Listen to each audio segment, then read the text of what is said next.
All right, all right, all right. Let's do this. Welcome back to Project Geekology. This is episode 153. I am one of many hosts here on Project Geekology. It's hard to keep track of all four of us.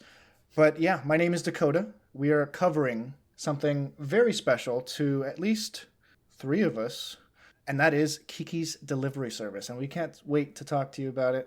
We're joined as always with Anthony, and I thought you were going to introduce yourself as Matthew McConaughey after that introduction. I thought the same thing. I like to keep you guys on my toes. On your toes? I see that, but yes, Kiki's delivery service. I'm excited to cover that, but before we do that, I'm going to shoot that over to one of our other hosts, Rich. You may know me from popular podcasts like PW Pondering's Newscast or Richard Runs Run Wild on Wrestling. But today I'm just here as plain old Rich. And I'm going to kick it over to our fourth host. Hey, I'm Jen, Dakota's wife, and I really like Kiki's delivery service, so I'm happy to talk about it. That's my wife. Yeah, as I mentioned, we have several of us who have enjoyed Kiki's delivery service for a while, and maybe a fourth person who has enjoyed Kiki's delivery service this week. I guess we'll find out, folks. Why did you sound exactly like David Lynch there? I guess we'll find out, folks. I should just do a podcast in David Lynch's voice. Dirty bearded men. Yeah, anyway. Yeah, we're covering Kiki's delivery service. It's one of Hayao Miyazaki's classics from the Studio Ghibli collection.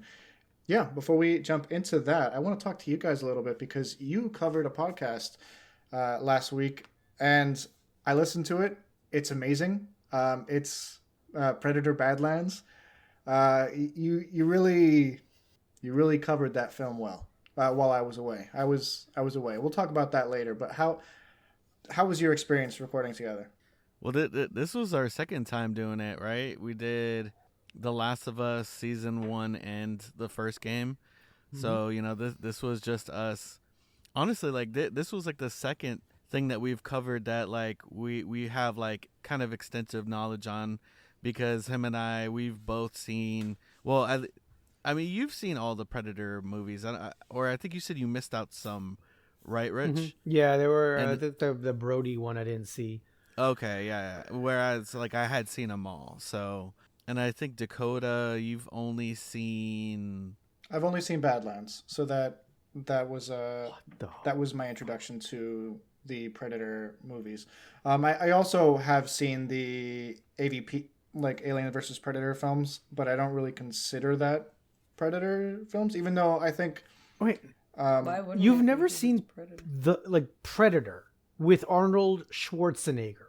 You had never seen Alien with Sigourney Weaver like a couple months ago, so you have like no foot to stand on, sir. Yeah, they both like hold the same standing. Really. Was she a governor of California? I'm not really sure. Did she contact Frank the Tank, the New York Met fan who's very overweight, and get him on an Arnold training regimen and check in with him all the time recently? Because that's been an amazing journey to watch. All right, I don't see Sigourney Weaver doing any of that business. We're gonna have to rectify this in the future, training. Sir. Yeah, but she's gonna be in. But have we seen Arnold Schwarzenegger in Star Wars yet? We have Sigourney Weaver about to join Or wait, has ranks. She already been in? No, this is her. Okay, yeah. So yeah, she's about to join Star Wars and the Mandalorian and Grogu. Mandalorian and Grogu has already an Arnold connection. What are you talking about? What's his name? Reef Karga? Okay, but he's in the movie Predator. You understand? But that's not his performance is more that's enjoyable when you've seen Predator. You're like, wow, look what he brought from Predator to this role. See, I see him as Apollo Creed. I stand down. Sorry. Let's move on. I apologize. Okay. And that really funny scene from Arrested Development episode where he was teaching Tobias how to make a stew. Yes, he's teaching Tobias how to act. Oh yeah. Tobias was like giving up his savings to learn how to act. He's like, get yourself a stew going. $11,000. What are you throwing out there, man? All right, let's keep this show on the road. We were gone last week, Jen and I, because we went down to Florida for a vacation with my brother-in-law and his girlfriend. And yeah, we did the Disney World thing. We visited my grandmother in Orlando, and yeah, it was a good time. Why are you smiling like that? I just smiled. It's an unsettling smile. I'm sorry you feel that way. How was your week last week? It was very nice. We really stuck to the pin trading game. The traders didn't know. They didn't know we were coming to wreak havoc on their lands, and we pillaged, I would say. You know, we're pretty big pin traders, but there are much bigger pin traders out there. We are guppies among sharks, my friends. But these guppies did perform well at trading pins. We got some really cool ones. So excited to add that to our pin boards. Do you lament the loss of the pin you traded? No, not always. So there's one pin that I regret trading actually on this trip. Sandwich Man. But we have one already. Yeah, I didn't like her vibe after I traded with her. She irritated me. Anyway, so pin trading, yeah. It's a long story, but Disney's been doing pin trading for about 25 years now, where they've been creating enamel pins based on their IPs, their characters, their rides, their locations that they own, different events that they plan. And there are literally, I think there are probably well over 100,000 pins out there since they began doing the pin trading thing out there. There's no way to get them all because some of them are like limited edition to certain amounts and stuff.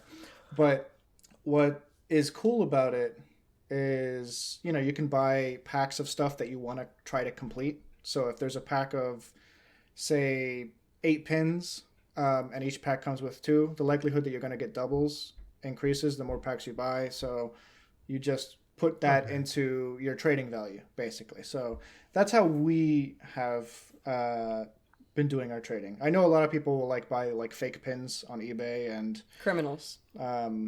They will like flood the park with savages with fake pins. Most pins that you see on pin boards in Disney World are fake pins. You have to like understand what you're looking at to know that like to notice a real one versus a fake one.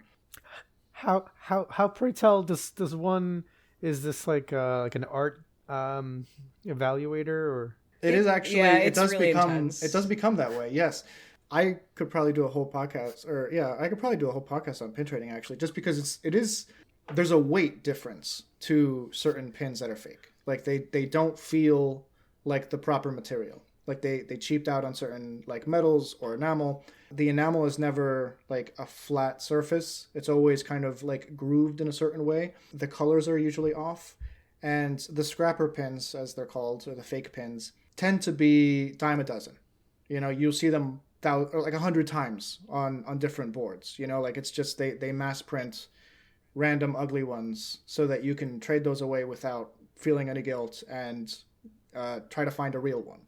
But then when you find a real one, it's really exciting because you're like, oh man. And then like, you know, like people are cool and they'll like put some good pins on the board to support. Also, if you know the love of the game. If you know what the new pins are in the current release boxes and sets, you can kind of tell what those are when you get to the pin boards, if they are on the pin boards. You know what I'm saying? So it's not always easy, especially like when you first start pin trading. I'm sure we have some like fake pins from like when we first started pin trading, but at this point they've just been part of our collection for a while now, so we wouldn't trade those. But like the new pins, we're pretty confident we have, you know, figured out what's a real and what's a fake pin. Really cool. And Disney's now adding like little diamonds to the back. Yes. It's like they're not like real diamonds, obviously, but like little Mickey shaped like gems. Little cubic zirconium on the back of the pins to make it harder to like fake them. So that like nowadays, like when you go, some traders will be like, I'm only doing diamond for diamond. And then you have to have the little diamonds on the back of yours or they won't trade with you. Sounds cutthroat. It's a good time. I will tell you guys, if you guys want to do any kind of pin stuff locally, there's actually a thriving pin community before Met games. There is a gentleman who makes actually really cool pins. Like he made a Captain America David Wright hybrid because he was on Team USA. So I don't know, you might catch it at a bowl game. Get some more pins. Catch it at a ball game. If only we had a Mets. Imagine you had a starter Mickey Mets pin that actually would kind of bridge collections. That would be crazy. Yeah, that would be really crazy. All right, yeah. So anyway, we had a good time at Disney World. We did a lot of pin trading. We rode not many rides because Jen is currently pregonante, and this turns into a pregnancy announcement. Not just a pregnancy announcement, but a pregnancy denouncement because we couldn't ride all the good rides. basically all the most thrilling ride that we were allowed to go on, with a pregnant wife was probably Pirates. Yeah, Pirates. Pirates is a fantastic ride. So. I mean, you got to watch out for that steep drop at the beginning. I know that 10, 15 feet drop. Did I curl into a ball and hold my stomach for the drop? Yes, and it's literally 2 feet. I looked it up in advance. It's completely safe, but I was still really scared. Yeah.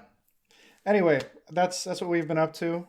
We've been watching a little bit of X-Files, a little bit of Smallville, just working on that. And my Long Live the Timeline project has been going pretty strong.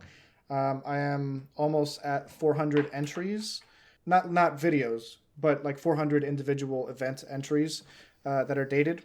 And yeah, we're doing pretty good with Long Live the Timeline, my side project that I've been doing for a couple weeks, and I know that you guys have seen me posting about pretty much every day at this point. So yeah, I'm excited about that project. Rich, I appreciate all the retweets and reposts. You're doing your part. I enjoy it. I like knowing what day it is, especially you think I'm joking. And people out there might be, oh, Rich is exaggerating so that we will go listen to the videos and watch the videos. No, I'm not. When I'm on vacation, I have no idea what day it is, right? The date or the day.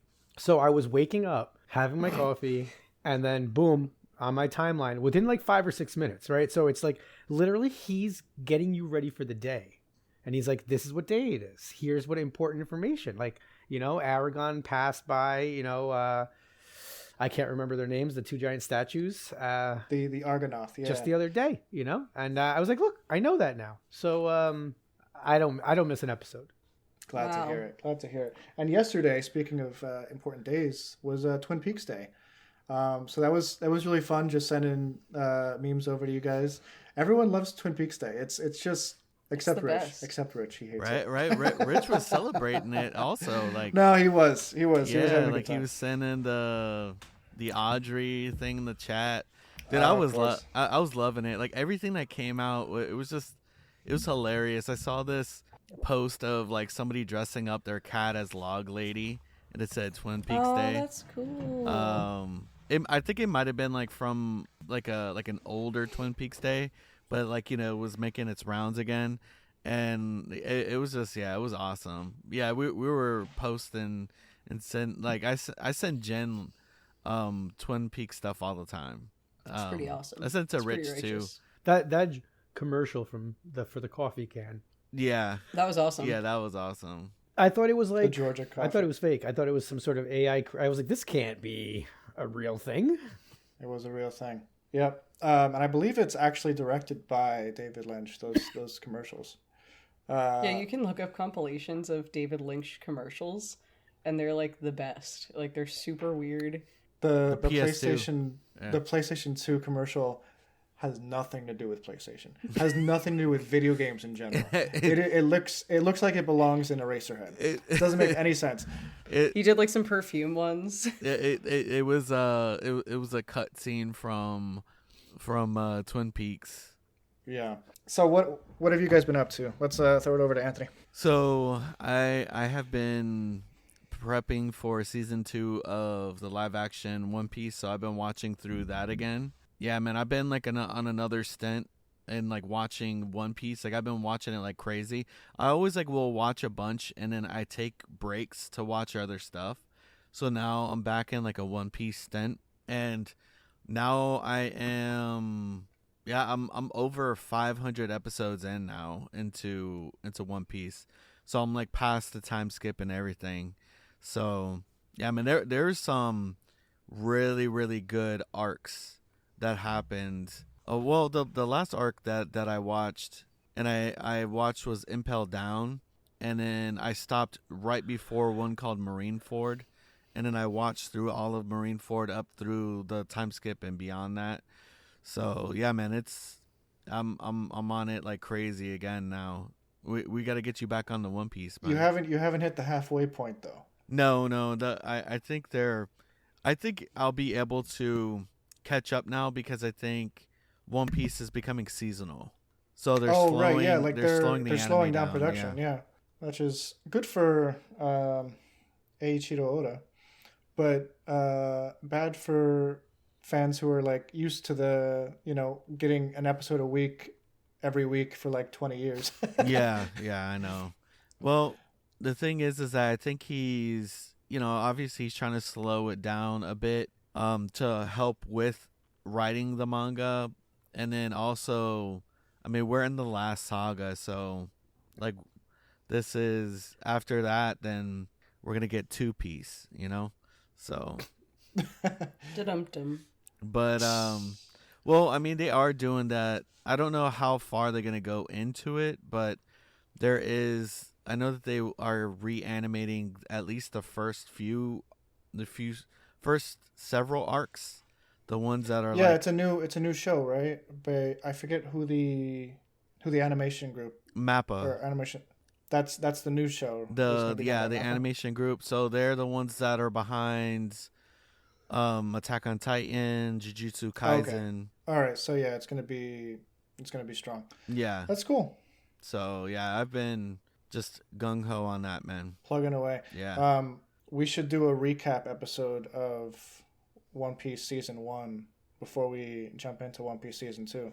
Oh yeah, that'd be awesome, man. Yeah, I'm excited. Let's do it. I'm excited. I don't know if you've seen the trailer, live action show, right? It looks good. The live action, yes. Okay. So it's only 6 episodes you have to deal with. Okay, I can do that. All right. Whew, got a little worried. You got scared. Rich, you have to watch 500 episodes within the next month. And was it knowing you, Rich? You could do it. I've got another. Yeah, you actually probably have that power. I mean, you let me tell you would be able to blow through 500 episodes way faster than me. So just so you know, the other day when we were pitching the idea of possibly doing Fallout Season 2, Dakota over here said that they need more time, that Jen hadn't watched it. And just to prove him wrong, I watched the full season that day. Like I didn't text you guys, but I was just like, this can be done.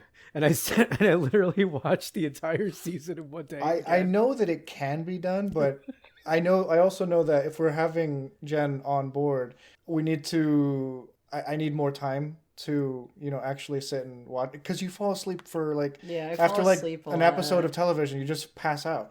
I get sleepy sometimes. Anyway. Is it a crime? It is, yeah. Is it a crime to be sleepy? Actually, my house is. Rich, let's jump over to you. What have you been up to this past week besides Fallout? I've been trying a couple new games. What did I pick up? I picked up Hollow Knight. Just tried that because I think it was free on PlayStation, and I picked up Echoes of the End. I haven't yet started. It's an RPG. I really don't know if I'm going to get too into it. There's this new game coming out, Crimson Desert, I think it's called. It comes out March 19th. I've heard of that, yeah. They're saying it would take you like 6 hours to walk across the map. And I don't know why that makes me so happy. Like, I hate walking in real life, but I'll never walk. I'll run. I almost will run or jog, just down the hallway, whatever. I'm ridiculous. That's a huge map. I'm excited, actually. Yeah, just hearing that is tantalizing. I'm ready for a new open world game. So that one looks good. I don't know. Yeah. And I started playing randomly Mario Golf N64. I love that game. It kind of that and Happy Gilmore coming out at about the same time, like, inspired me and my friends to go golfing. Like, at 13 years old, we suddenly were like kids and queens. We're like, hey, golf's cool, man.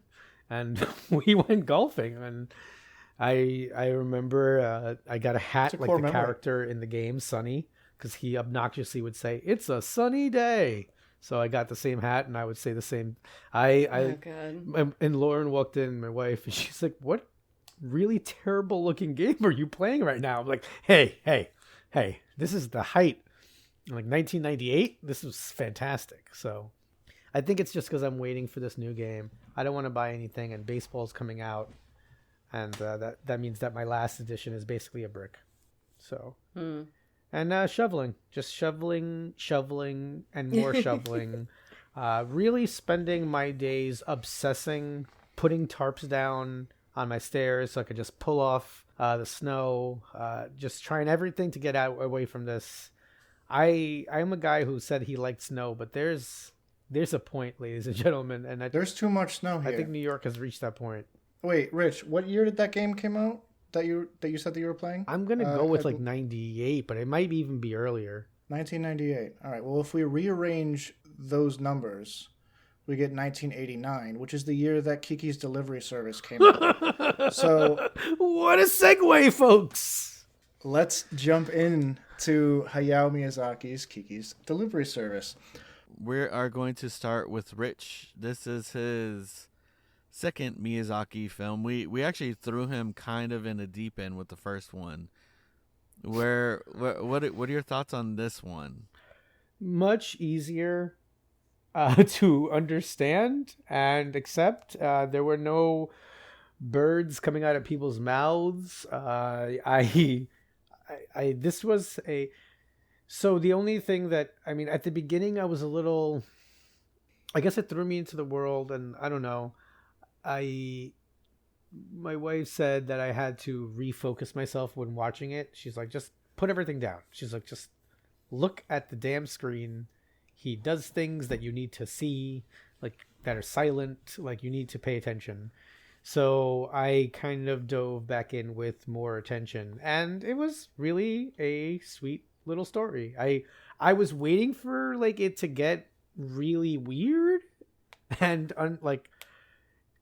be something that I would not be able to understand and repeat to you guys, and I was waiting for it to happen. I'm like, oh, they're gonna get me. I know these three. They're planning something, you know.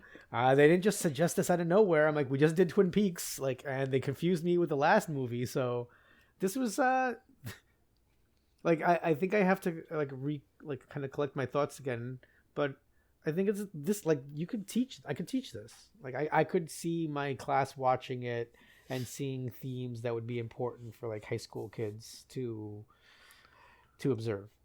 I like that bar metric that you're using. Basically, like, if I can teach it as part of an English curriculum, it works for me. And that's kind of cool because there's a lot that you can use with that in mind. So Miyazaki... I would say most of his films are fairly easy to wrap your mind around.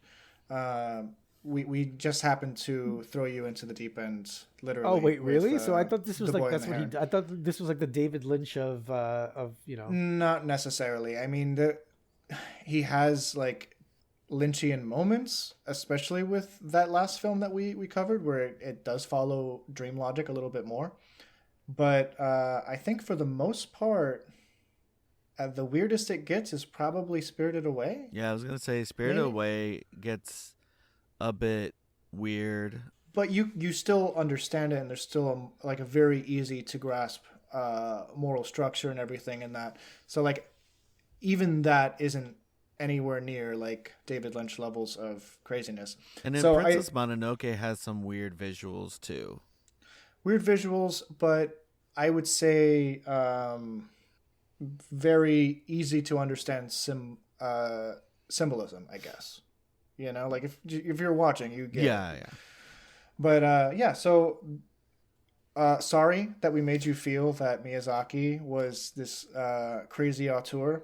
But he's just a Japanese guy who happens to be one of the foremost animators ever. Yeah, so I'm happy you liked Kiki's Delivery Service, or at least enjoyed it enough where you could teach it to a classroom. Yeah, I think there just are a lot of entry points. I had a question. So I watched the American dub or whatever the American release, Yes. The text on like the cans and signs and stuff, Is in English. is in English. Or it's It's our alphabet. It's in our alphabet, yes. Okay. So it's kind of But isn't that because of like where the town is supposed to be? yeah. Is it supposed to be like a European town? It's not supposed to be a Japanese town. So one thing in Miyazaki's like works, he's really fascinated by European towns. Italy, Sweden, you get a lot of towns in his works. I'm thinking of we covered Castle in the Sky, Anthony, a little bit before Rich showed up. That's another one where you have very quaint little towns quite like this. And I think this one was probably mirrored after Italy somewhere. You know, it just has that coastal Italian city vibe. I like the dirigible.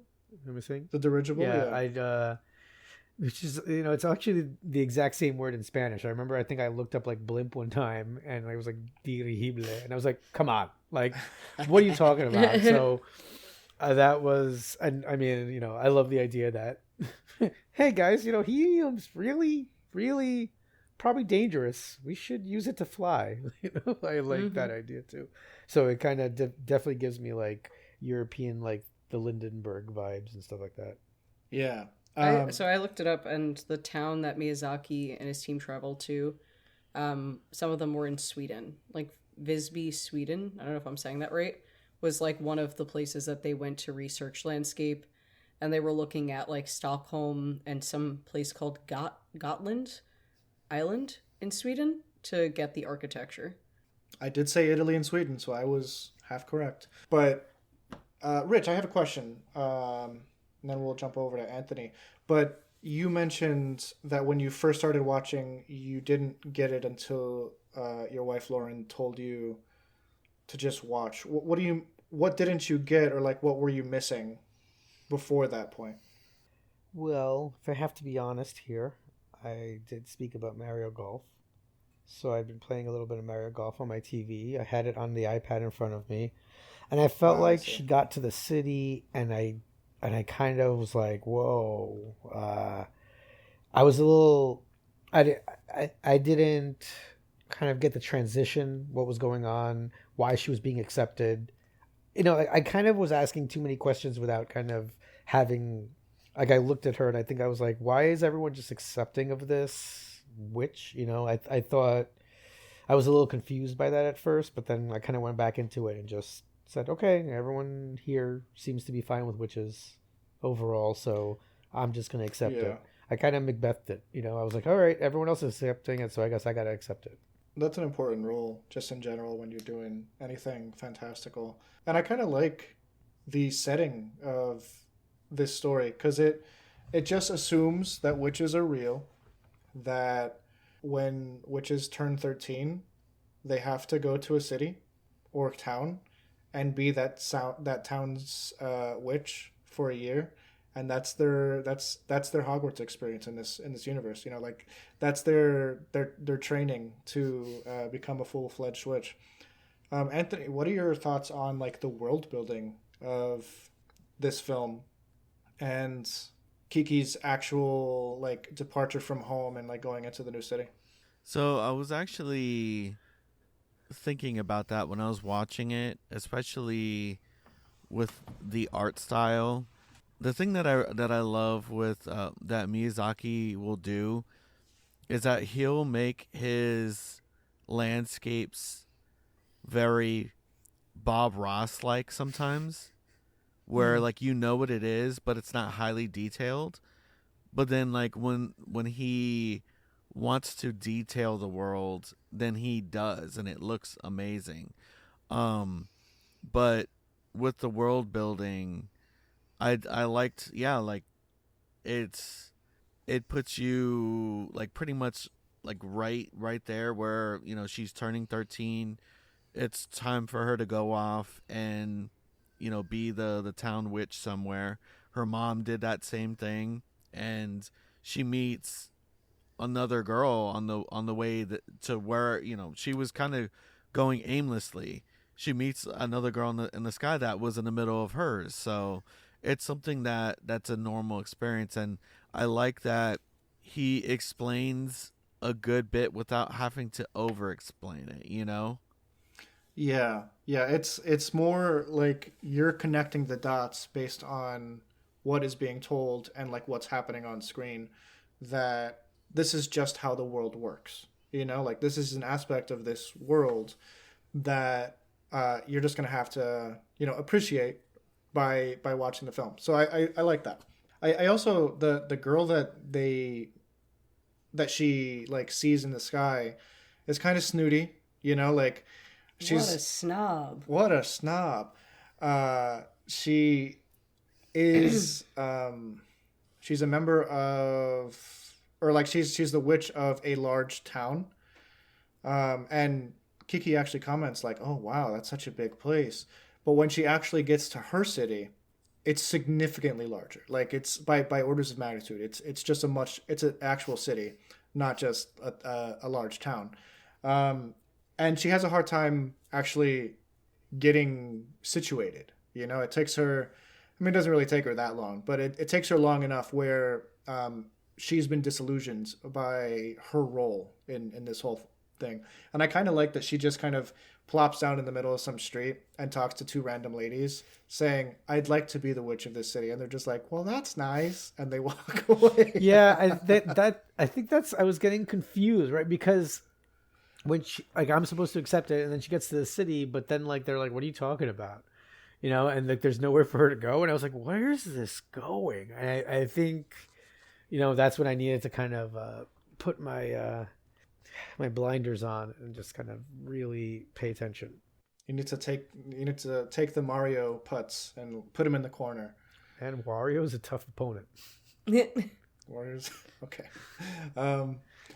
So, what did you think of the? I'll bring it over to Jen now. What did you think of the bakery lady? I forget what the name of Sonora or Osono. Osono, yeah. Osono. What did you think of her and like her accepting Kiki in after she does her a favor? Well, as a pregnant person, I've never watched this movie pregnant before, and I was like, oh, she's actually like such a cool character. I mean, like, obviously in general she's a cool character, but it's also like the fact that, you know, I think pregnancy is a time where people can be kind of selfish and just be like, I'm tired, I'm in pain, I'm exhausted all the time. But she was like, let me help this like young lady like get on her feet in the town.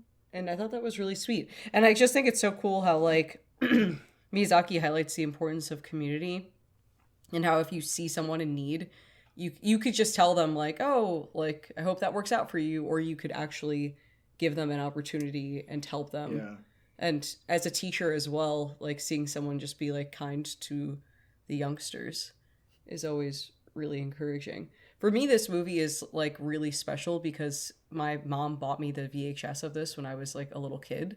So I had Kiki's Delivery Service, and I had Totoro, but we all called him Totoro because there was like a community of Puerto Rican moms that like all bought these movies for their kids in the Bronx for some reason.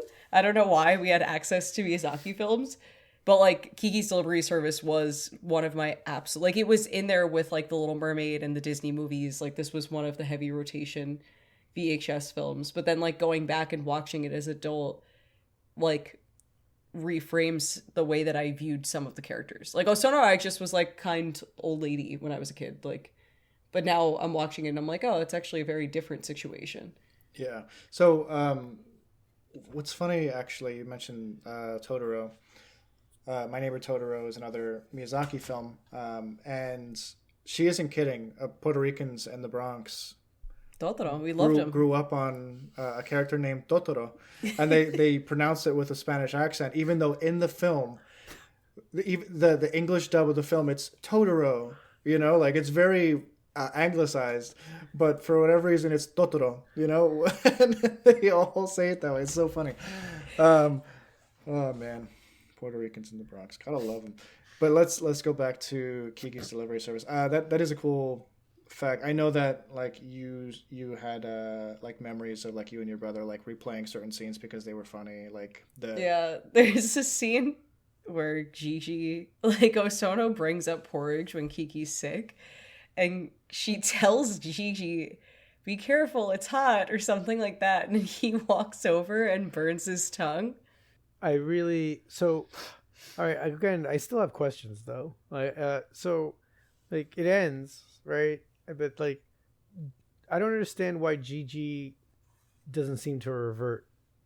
I have a theory about this, and I don't know if it's accurate at all, but I think partially it was like Kiki was kind of losing her touch with magic because she was getting caught up in like the day-to-day living of like adulting. But I think Gigi also did the same thing because he went and made his own family. Like it's right. Kiki says to like Gigi when he sees that like girl cat, or when he's with the girl cat, like he's all yours or something. And I actually think like in that moment she gave him away, because it's after that he never is able to speak to her again. But that's just like a theory that I have. But she says something along the lines of like he's all yours, and I wonder if that was like her kind of releasing him to just go be a cat. And that's another cool thing about Miyazaki. You'll find there's actually quite a lot of that in his movies, where he'll just introduce a concept or change a character in a certain way, and he doesn't answer it. He makes you think about why that happens.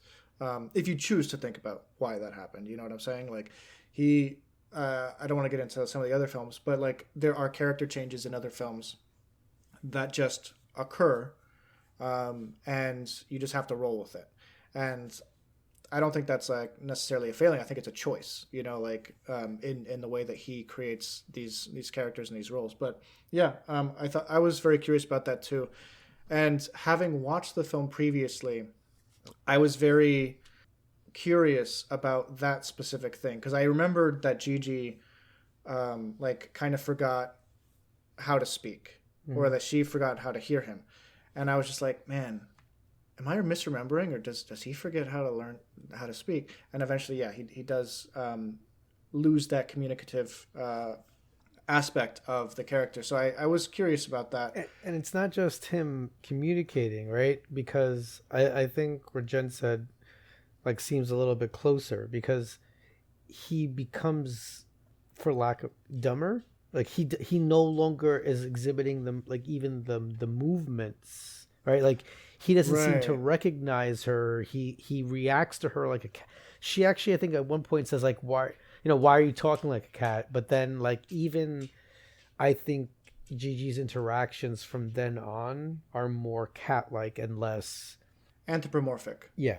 He also like loses his ability to be self-aware. Like that's one thing that the movie highlights several times, is that he can look at other black cats and be like, hey, this looks like me.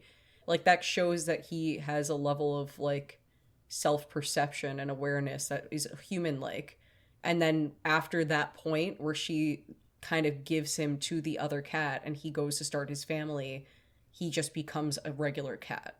And he still obviously like loves her and cares for her like she's his owner, but not like they were best friends at the beginning of the film. And you could say it's just like a loss of innocence or whatever. Like it could be symbolic of this like loss of childhood, like loss of that imagination. But I think it's also like, I think there is like a magic, like a magic system in a way. Yeah, there's definitely. And a magic I think system. the words that she says gives him away. Yeah, Anthony, you left for a moment. We're talking about Gigi losing his ability to communicate. Jen's theory is that when she tells the other cat that he's all yours, she literally actually gave him away, you know, and that's why the connection kind of broke between them past that point. Yeah. I don't know if that's the exact phrase that she says. She does say something. It's something along those lines. So, yeah. Like where it's literally it's like a release. Yeah. Yeah. And I wonder if it was like her mom did some kind of magic to get them to be attached and she undid it by accident. Now, was she experiencing the loss of her magic prior to that? Or did it happen after that? I forget the chronology there. I don't know if it's super clear. I'd have to like go back and rewatch it, Yeah. looking for that. I don't know. But I think isn't she flying before that point? Well, yeah, she's obviously flying before that, but No, I'm like right before that. I don't recall. Because that isn't that like right after she gets sick. Mm-hmm. Yeah, it's like right after she gets sick.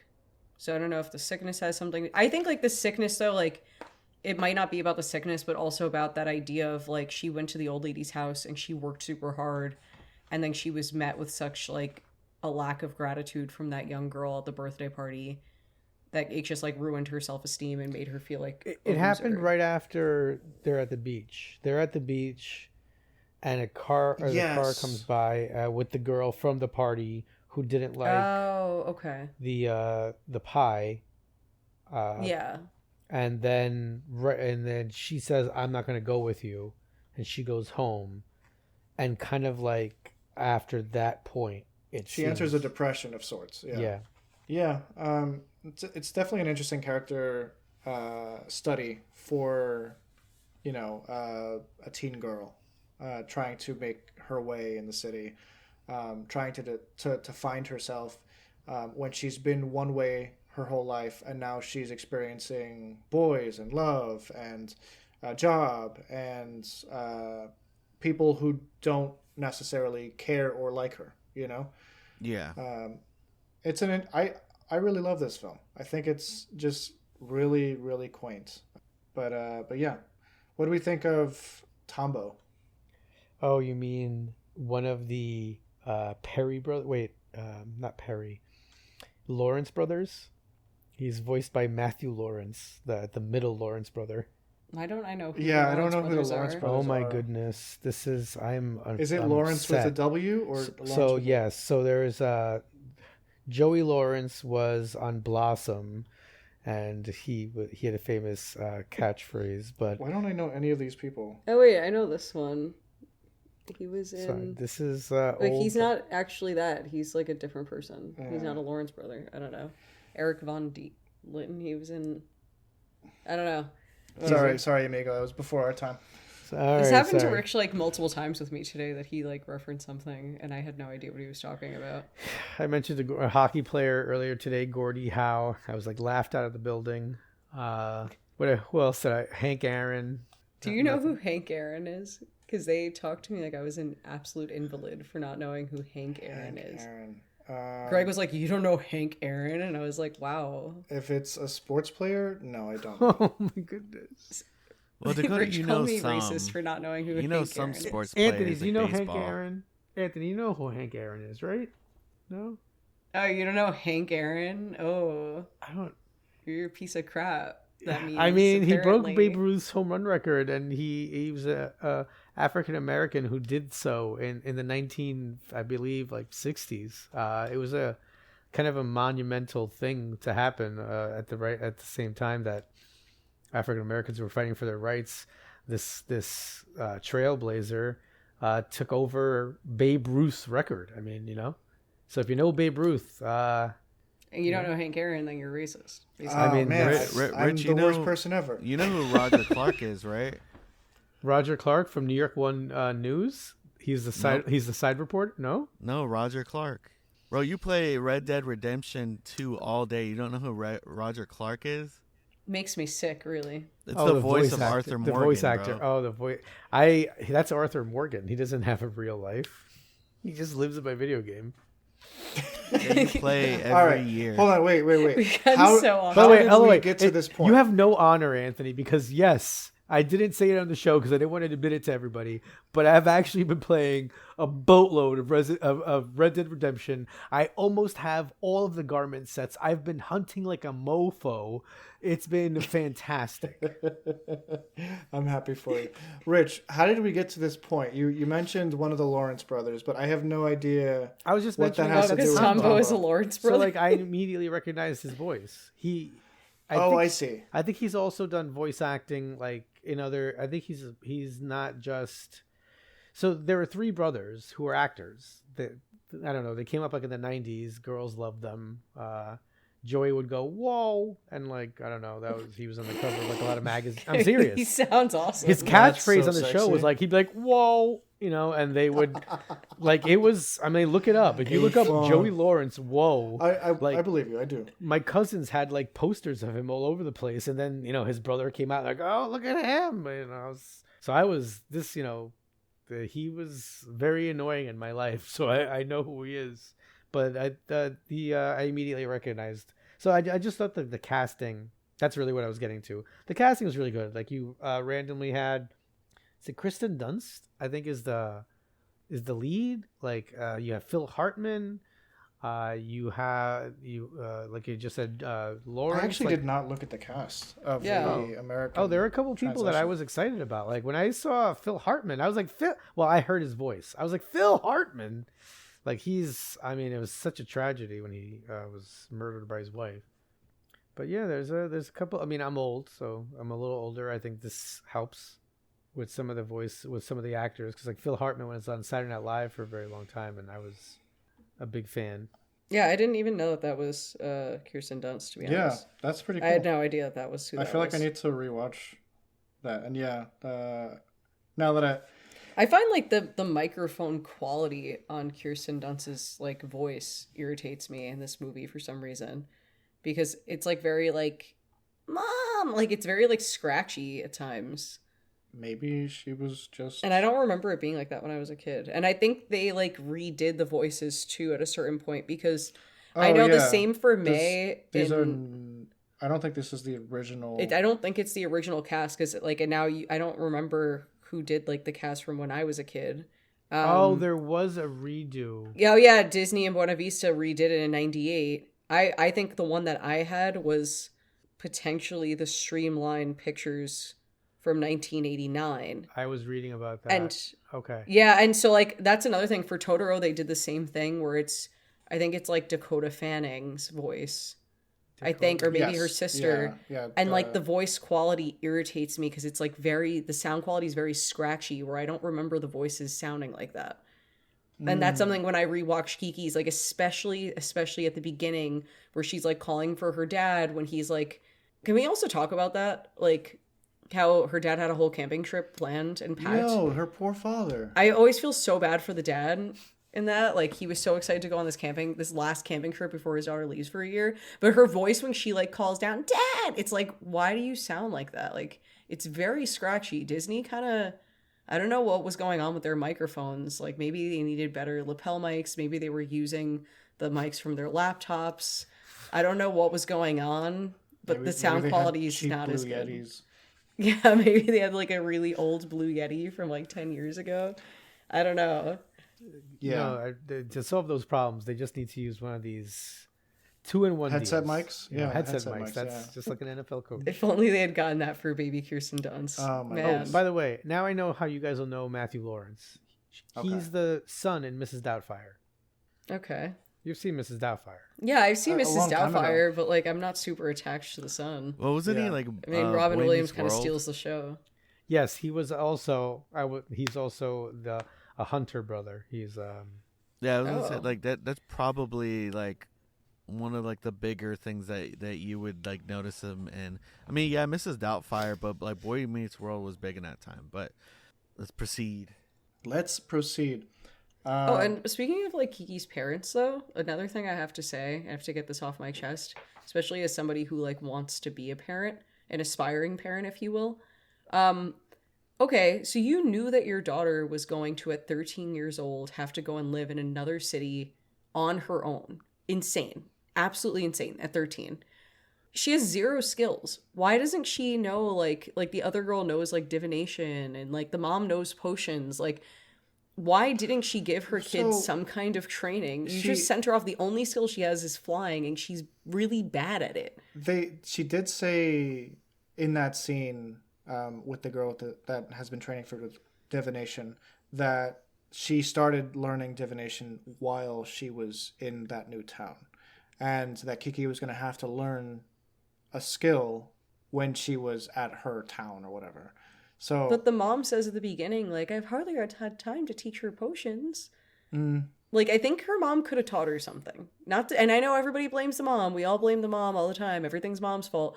However, the dad, I don't know if he has any magical abilities. So I think the mom, this was kind of a bit on her. I think the dad's a bum. Dad was going to teach her camping skills. Like, that's all he knew. I get it. She would have needed those. And even then, he waited till the last minute. Like, how do you send your kid, your 13-year-old daughter, to a new city skillless? My question here is why she didn't know where she was going. Like, she had no plan as to didn't map it out. where she was going to stake out. She was just going to float around until she found something. What if she just died? Kept floating and never found anything? Like, what happened? What would she do? My anxiety as a pregnant person watching the beginning was high. As a kid, it was always like grand adventure. Look, she's sleeping in a train. That's awesome. As an adult, I was like, oh my God, like 13 years old, just out there. Like, but there are like really charming details too at the same time. Like the idea that she would want to bring her radio. Yeah. And just the animated like radio swinging on the broom.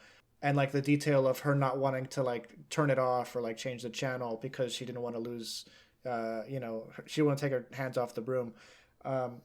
It's little stuff like that really puts you into it because you can feel that, like if you're not on bikes all the time, taking your hands off the handle is going to be a mess, So I love little things like that Miyazaki does to really put you into the story. Or even just like her counting her money and being like, we're going to eat pancakes for the rest of the month. And we're going to get fat. Very relatable for me. I'm not sure if I got confused, but I feel like the pie was called something different. I thought at one point it was like chicken pot pie and then suddenly it had fish. But I want to ask Anthony, I know that we didn't get to see anybody eat it because that girl was the granddaughter was so disrespectful, and not ungrateful. Really ungrateful. It was terrible. And if we were able to see somebody eat it, do you think that would be juicy? I would hope so. It was in that oven for a while. It had little like bit. It was a little burnt at the top, right? Mm-hmm. So I mean, it might have been juicy, but then it also might have been a little crunchy. Whoa. We get a double. We might have had the best dose of both worlds of juicy and crunchies. What else could be juicy and crunchy, do you think? Yeah, what do you think, Dakota? I'm going to cut the crap. I want you to give us a 5-star juicy review right now. Stop what you're doing. Go on your podcast app. Give us a juicy review right now. Right now. All right, let's go back to the show, shall we? I'm going to cut the crap.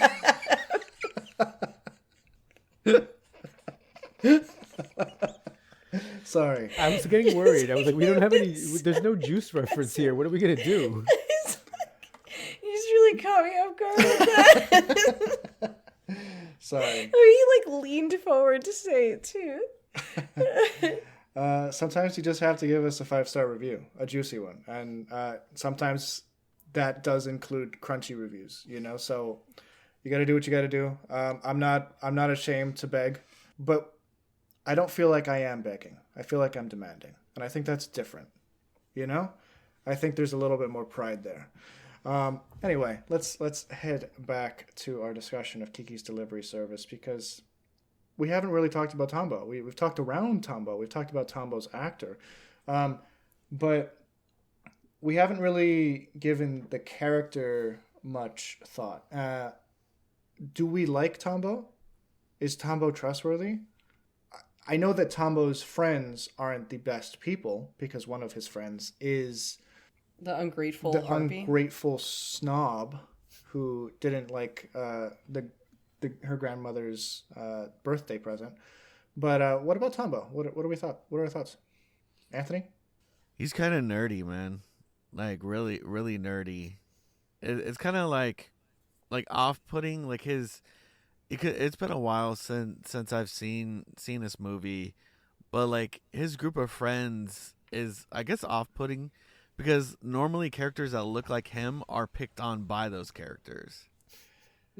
Yeah, he seems to be a popular character, right? but he does exceptionally. He's the kid who makes robots in his garage. Right, you know, right. like, And that's usually like kids usually pick on that, right? I mean, to me that would be cool. I'd be like, oh man, it's like I know this kid. He's building all sorts of weird stuff in his home, but it's pretty cool. But usually, especially back in those times, like when you're a nerd, yeah, like you're not cool.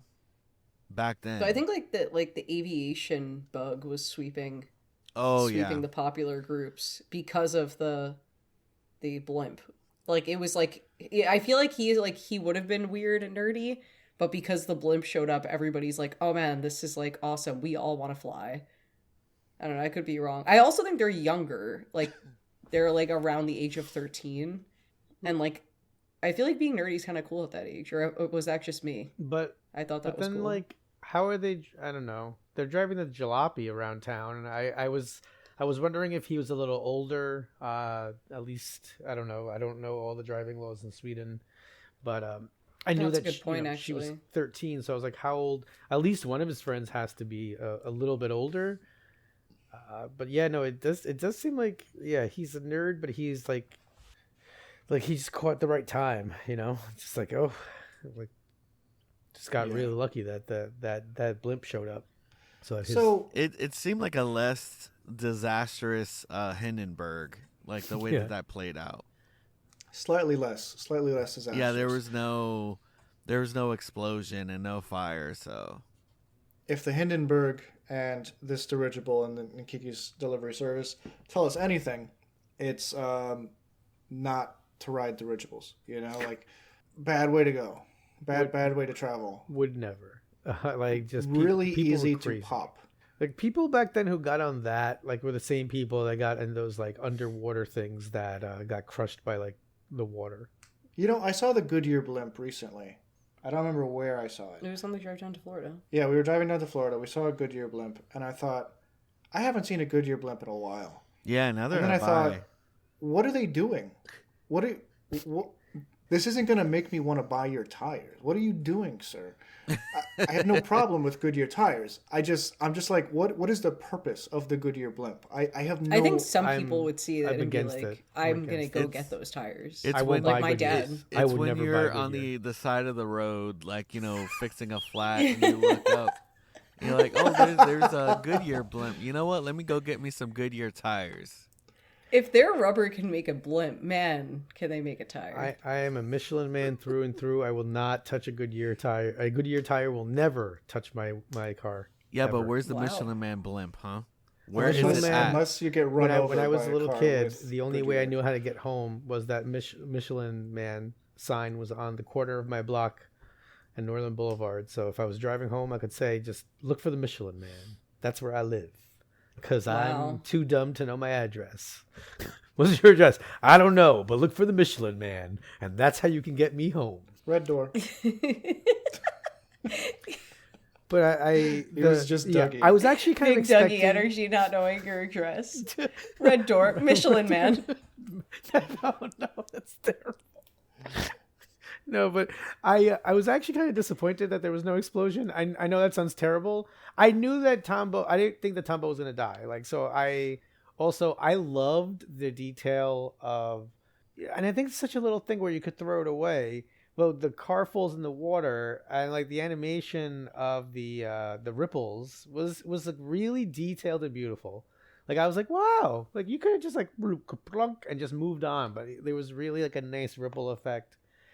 But I thought there was going to be an explosion at least. Like it's helium, right? I was like, Yeah. I know what happens to helium, right? Like it just got punctured and just kind of fell. It was kind of weird. Yeah, it was interesting. I do like that sequence though of just Tombo being completely at the mercy of this blimp that's floating like prostrate across town. You know, it's a really fun visual, and it's a really great catalyst for Kiki to get her powers back, or to just like snap back out of her funk. You know, I like the idea specifically of Kiki just borrowing some random broom, and that also being able to, because like I don't think regular brooms in the Harry Potter universe can just be made to fly. At least we haven't been shown that. But in Kiki's universe, that is a possibility. You know, this is just a normal sweeping broom, you know? She also, like, doesn't give it back, and she continues to fly with that in the ending sequence. Yeah. That guy just lost his broom. That guy does not get his broom back. Well, he's like proud though. He gets to like brag. He's like, that was my broom once, so. Yeah, that's true. Like, I think if he got it back, it would actually devalue it, because then like people would be like, all right, so like fly with it, and then it wouldn't work, and then it wouldn't be as cool. But now like his broom forever is a flying broom. Is the town witch's broom? Yeah. Yeah. Right. Yeah. When she's flying by, he's like, "Yeah, that's my broom." Mm-hmm. My question is, like, if you are a huge success at 13 like Kiki was, like, clearly her business took off after that. Everything's going great. She's the town witch. She's super famous now. Does she go home still, or does she stay in the town? For the year. She has to be in the town for the year. Yeah, but then, like, I think everything went quite well for her. Like, she has a booming business. Like, yeah. It's no longer necessarily like an internship. She's made a job of it. I think she could choose to stay if she wanted to. But I think that's what her mom did. Like at her home, like she stayed there. Right. Oh, that's true. Because she met. She's the potion maker. Yeah. So that's possible. That's a possible way. So it's like the Israeli military. Like, you just gotta like serve 1 year and then you're out. Right. Like, no matter what, everyone's gotta serve. What a connection. What a segue. I'm just thinking, right? Like, because that's what it sounds, right? Like, you could completely be, you don't have to dedicate your life to this. You just have to dedicate. You just got to put in 1 year work, and then boom, pension hits. And that's that. Yeah, or I guess it's kind of like Mormons. They preach for 2 years. That's their college paid, and then they stop preaching. Oh, really? Yeah. Can they choose to keep going? They can choose, yeah, but you never really see older Mormons preaching. It's always. I didn't know that they paid for their college. Yeah, it's a program. I didn't know that. Oh, all right. You learn something new every day, I didn't know that Israeli Defense Force thing. So that isn't that what Gal Gadot did? It's an exchange of knowledge here on Project Ecology, and I appreciate the exchange of knowledge that I share with my fellow scholars here, my 3 fellow scholars. Guys, what are our thoughts on Kiki's delivery service overall? And does this excite us to try out future Miyazaki films in the future?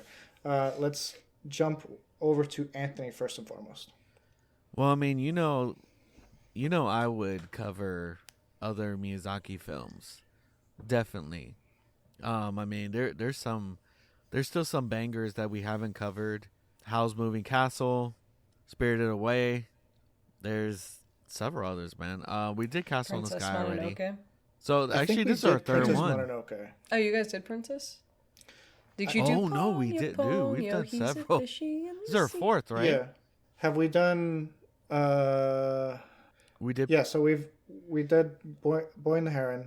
This is Kiki's Delivery Service. Obviously, we've done Castle in the Sky and Princess Mononoke. Princess Mononoke. Did we also do Nausicaa, the Valley of the Wind, or have we? No, we haven't done that one yet. Nausicaa. Okay, that's a good one. That's a El Clasico. But yeah, no, I like Kiki's Delivery Service. It is easy to watch. It's not, it's nothing like crazy. That you're not doing mental gymnastics like we were doing for several weeks. So I know that Rich needed to rest his brain for a little while. So I was really scared. I'm not gonna lie. When I was like, why were we watching Miyazaki? I'm like, I thought we were not doing this to Rich. Dakota asked me which one we should do, and I was like, can we pick the one with like the simplest, most linear plot for Rich?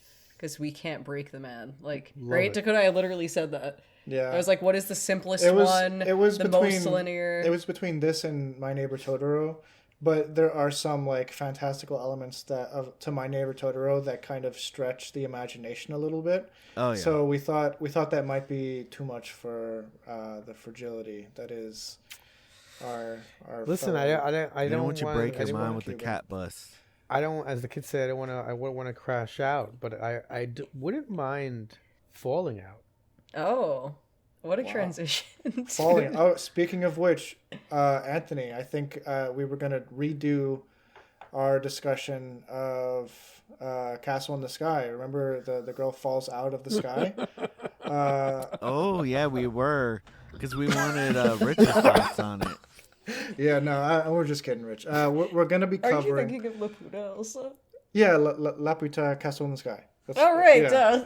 I'm thinking of the Howl's Moving Castle. The Japanese title for Castle in the Sky is La Pita. So, anyway. Or as my Puerto Rican cousins would say, La Puta. Oh. Yes. That's... I mean, it's spelled like that. It's literally spelled like that. Laputa. La Pita. Whoa. But it's Laputa.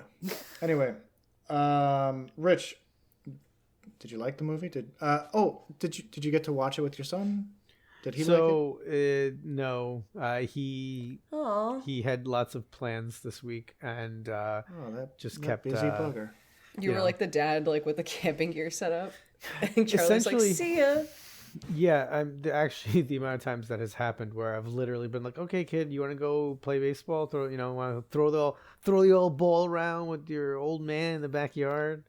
And then he begrudgingly gets up off the couch because we've got one of those like storage couches, and then like he like grabs the gloves. He's not happy, and I feel terrible. And then the doorbell rings, and his friend shows up, and he's like, "Okay, I'm gonna go play with my friend, Dad. Bye." And I literally just sat on the couch like. And so when I saw that father, I was like, I get it, man. Like you guys could put me. It's not fair almost. I'm not even sure if I can tell you that I liked this movie because one, it was not The Boy and the Heron, right? Like I was waiting for you guys to Boy and Heron me on this one. I was waiting for, a Twin Peaks like swerve, like Dougie, all right? And no, I got a delightful little story that the thing is, it's not a type of movie that I would ever search out on my own and watch. It's just like if I read the description or if I saw like a trailer, I don't think I'd be like, "Oh, that looks cute," and let me watch it. I wouldn't, but I actually enjoyed watching it. Wait, Dakota, did you hear that some dads like want to throw a ball with their kids? I asked Dakota the other day, I'm like, "So with our son, are you gonna like throw baseball in the yard or the football?" And he's like, "Nobody actually does that." And I was like, "I think dads actually do that because like my dad did it with my brother." And he's like, "Why would I do that?" Okay, I'll tell you. Can I tell you right now, Dakota? Why? Can I tell you why? Anthony, can you picture my dad throwing a baseball around with me? Mike would just like pelt him with it. So we had to play out. Like when we played outside, your dad would like kick us out, but like stay inside. But the issue is, it's Florida. It's hot. You don't want to be outside. Like, it was the worst experience ever. Like, we were, we'd be in air conditioning. We'd be playing PlayStation 2, Kingdom Hearts, whatever was on, and my dad would be like, "All right, go outside. Don't come back for 2 hours." Oh yeah, and we'd be like, he would put like time constraints, and we would like ride bikes or like skateboards around the neighborhood. Yeah.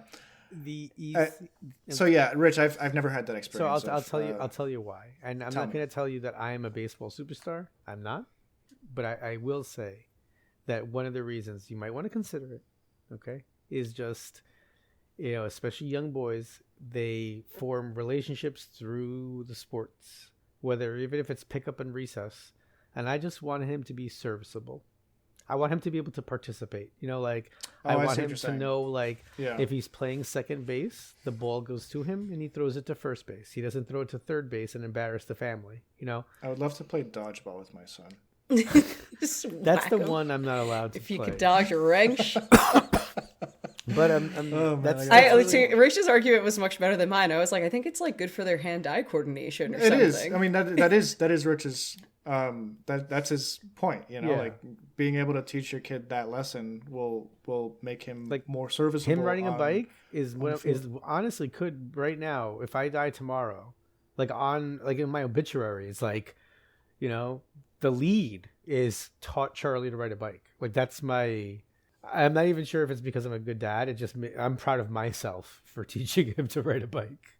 Okay. Yeah. No. I was always going to do that as a parent. But yeah, I think it's just kind of funny that my dad never threw the ball around with me. Your dad did teach you how to push a car through a blizzard, though. I learned this weekend. Oh yeah, Anthony, remember when we were going down to Florida in the Prius? Like, what was it? It must have been 2010, 2011. Dakota dropped this lore on me like super casually on the road trip. Yeah, dude, that was crazy though.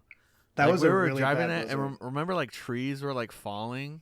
Trees were falling, like 4-wheel pickup trucks were just like swerving into the ditches. It was on either side. Insane. The Prius somehow made it through, and like every now and then, like we'd be stuck because we'd be moving like 5 miles an hour until like there was some sort of traffic, and then we'd stop and we'd have to jump out of the car and push again. That was a life-changing experience. Dakota was telling that story to my brother, and he was like, yeah, my childhood friend and I had to jump out of the car and just start pushing. And I was like, Anthony? And he was like, yeah.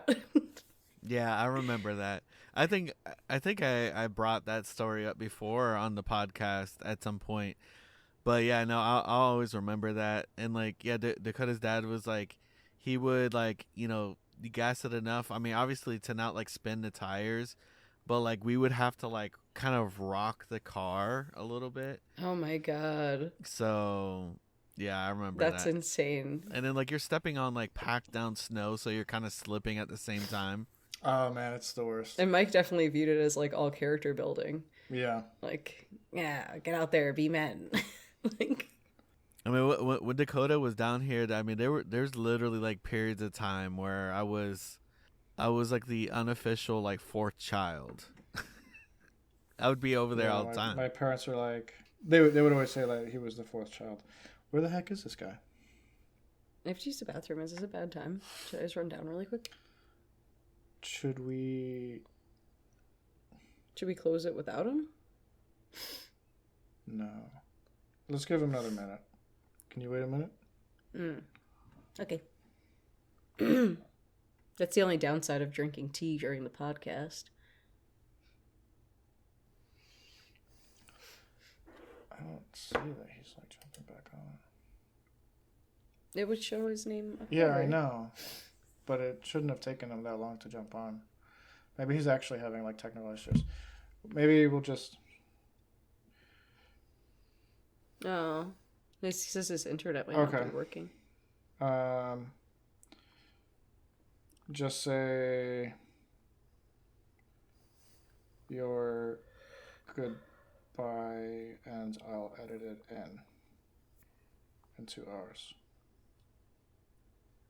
All right, guys, thank you so much for listening to us here for our 153rd episode of Project Ecology. Next week, we're covering Season 2 of Fallout, the Amazon Prime series that follows the Fallout games.